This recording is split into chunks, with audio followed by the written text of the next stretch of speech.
背靠八仙嶺，面朝船灣淡水湖，慈山寺坐擁背山面水嘅傳統格局，寓意安定穩固。建築以盛唐風格為本，沿中軸線層層遞進，山門彌勒殿至大雄寶殿左右對稱，莊嚴恢宏。寺內核心為戶外觀音聖像，兩側古羅漢松正立，引領視線自然延伸。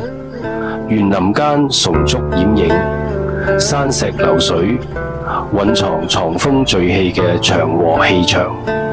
呢度融合傳統風水、唐代建築與自然景觀，不僅係弘法道場，更為眾生提供一處身心靈沉靜嘅修行淨土。慈山寺以空間體現智慧，借山水傳遞慈悲。